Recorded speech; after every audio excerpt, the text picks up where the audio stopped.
చెప్పలేని సిచ్యువేషన్ వాళ్ళ ఆంధ్ర రాష్ట్రంలో నెలకొంది. ఓకే, చిన్నప్పరెడ్డి గారు సార్ ప్యానల్ సభ్యులకు అలాగే 99 ఓకే, వీక్షకులందరూ కూడా ఇది రాయపాటి అరుణ గారు అవనియండి లేకపోతే పవన్ కళ్యాణ్ గారు మాటల్లోని ఆంతర్యం.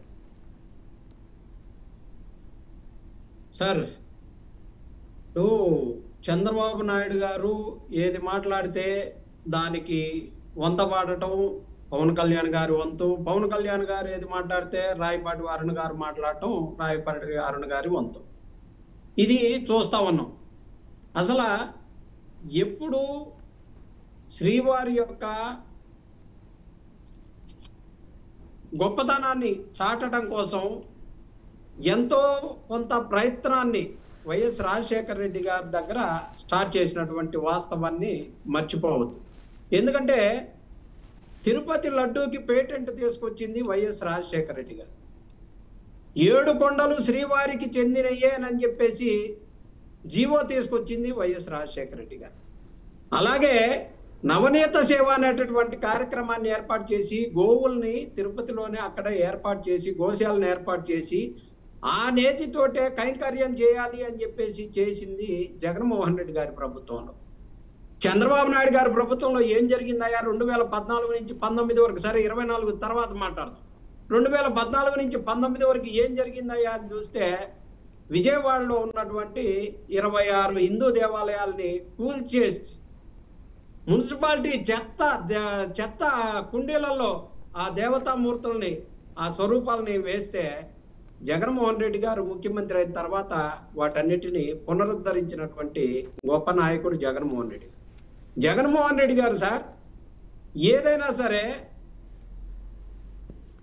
క్వాలిటీ ఉండాలి అని చెప్పేసి చూసే దాంట్లో ప్రతి ఒక్కదాన్ని కూడా జాగ్రత్త తీసుకునేటటువంటి వ్యక్తి. అయినా కానీ టీటీడీకి సంబంధించి అది ఎవరికి సంబంధం లేని స్వయం ప్రతిపత్తి కలిగినటువంటి సంస్థ.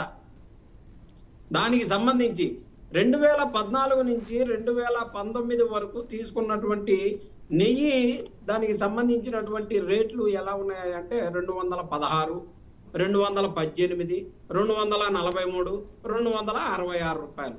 జగన్మోహన్ రెడ్డి గారు వచ్చిన తర్వాత క్వాలిటీ బాగుండాలి అని చెప్పేసి జగన్మోహన్ రెడ్డి గారు టీటీడీ చైర్మన్ గా వైవి సుబ్బారెడ్డి గారు కానీ లేకపోతే కరుణాకర్ రెడ్డి గారు కానీ వచ్చిన తర్వాత దాన్ని 200 కాదండి. ఓకే, అవన్నీ గత 10 రోజుల నుంచి మాట్లాడుకుంటుంది ఇదంతా. అది మళ్ళీ ఆ చర్చలోకి మనం వెళ్ళొద్దు. మీ హయాంలో తప్పు జరిగిందా లేదా? తప్పు జరిగింది అని అంటున్నారు, దానికి సాక్ష్యాధారాలు ఉన్నాయంటున్నారు, సిట్టు కూడా వేశారు. ఇందులో చాలామంది అపచారం చేసిన వాళ్ళు ఉన్నారు. వాళ్ళందరూ కూడా శ్రీకృష్ణ జన్మస్థానానికి వెళ్ళక తప్పదు, కఠినమైన శిక్షలు వేస్తామంటున్నారు. భక్తుల మనోభావాలతో ముడిపడిన అంశాలు, వేరే అంశాలు కాదు. మరొక వైపు పెద్ద ఎత్తున అవినీతి జరిగింది అంటున్నారు. రోజా గారు రోజుకి 1000 టికెట్లు పెద్దిరెడ్డి గారు వాళ్ళు అమ్ముకున్నారు అంటున్నారు. చాలా వస్తున్నాయి, ఒకటని కాదు. సార్ వర్మ గారు, అంబటి రాంబాబు గారు ఒక మాట చెప్పారు ఈ రోజు ప్రెస్ మీట్. నేను వినిపిస్తాను, అవన్నీ నేను వినిపిస్తాను. ముందుగా పవన్ కళ్యాణ్ గారు ఏం మాట్లాడారో వినండి, తర్వాత అంబటి గారు కూడా వినిపిస్తాను.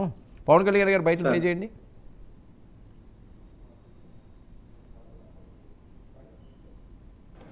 మీరు నా మీద కోర్టులో కేసులు వేసుకుంటారో ఏమి చేసుకుంటారో చెప్తా. మీరు ఏం చెప్పారు కదా, మీ దగ్గర 1000 కోట్ల డబ్బులు ఉన్నాయి కదా, వేసుకోండి కోర్టులో. చెప్పండి. సనాతన ధర్మానికి నోటికొచ్చినట్టు మాట్లాడితే మిమ్మల్ని అందరినీ రోడ్ల మీదకి లాగుతాం, గుర్తుపెట్టుకోండి. తప్పు జరిగింది, ప్రాయశ్చిత్తం చేసుకోండి, లేదంటే మౌనంగా మాట్లాడకుండా ఉండటండి. మా మనోభావానికి రెచ్చగొట్టేలా మాట్లాడద్దు. సనాతన ధర్మం మీద పోరాటం చేయాలని నన్ను ఆపేవాళ్ళు ఎవరు లేరు ఈ దేశంలో, గుర్తుపెట్టుకోండి. నేను కనుక సనాతన ధర్మం కోసం నేను పోరాటం చేస్తే చచ్చిపోవడానికి సిద్ధం నేను. కానీ నేను అక్కడ దాకా తీసుకెళ్ళిన విషయాలు దానికి నిదర్శనమే రామతీర్థ రాముల వారి విగ్రహం శిరిచ్ఛేదం జరిగినప్పుడు ఒక్క మాట మాట్లాడకుండా చెప్పి కూర్చున్నాను. ఆ తెలివితేటలు లేక మీ ప్రభుత్వాన్ని కిందకి తీసుకొచ్చి అధాపాతాలను తొక్కిన మేము మాకు శక్తి లేదనుకుంటున్నావా, ఉండవనుకుంటున్నావా?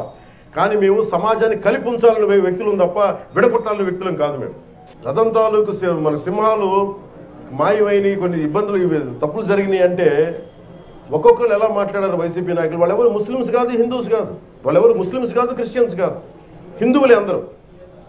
పొద్దున్నేస్తే తాళ్ళు కట్టుకునే వాళ్ళు, బొట్లు పెట్టుకునే వాళ్ళే. కానీ ఒక తప్పు జరిగింది, ఒక అపవిత్రం జరిగింది అంటే పదవులు అనుభవిస్తూ ఉన్నవాళ్ళు, పొద్దున లేస్తే గుళ్ళకి వెళ్ళేవాళ్ళు, వీళ్ళు అపహాస్యం చేస్తూ ఉన్నారు, వీళ్ళు వెటకారం చేస్తూ ఉన్నారు. మొన్నటికి మొన్న ప్రకాష్ రాజ్ గారు మాట్లాడారు నా మీద. అరే నేను మాట్లాడుతుంది ఒక హిందువులు అపవిత్రం గురించి మాట్లాడుతున్నాను. ఇందులో ప్రకాష్ రాజ్ గారికి సంబంధం ఏంటి? ఇందులో నేను ఇంకొక మతాన్ని నిందించానా? ఇస్లాంని నిందించానా? క్రిస్టియానిటీని నిందించానా? అపవిత్రం జరిగింది, ఇలా జరగకూడదు, ఫుడ్ అడల్టరేషన్ జరిగిందని మాట్లాడుతుంటే దీన్ని గోల చేయకూడదంటే, అంటే తప్పు జరిగినప్పుడు మాట్లాడకూడదా? ఒక అపవిత్రం జరిగితే మాట్లాడకూడదా? దేవతా విగ్రహాలను శిరచ్ఛేదం చేస్తే మాట్లాడకూడదా? ఏం పిచ్చి పట్టింది ఒక్కొక్కళ్ళకి?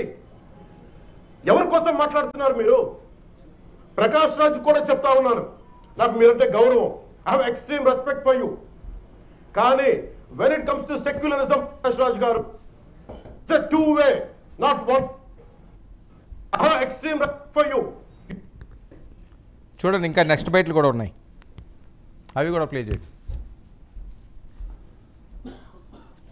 ఓకే, ఇదండి చిన్నపరెడ్డి గారు.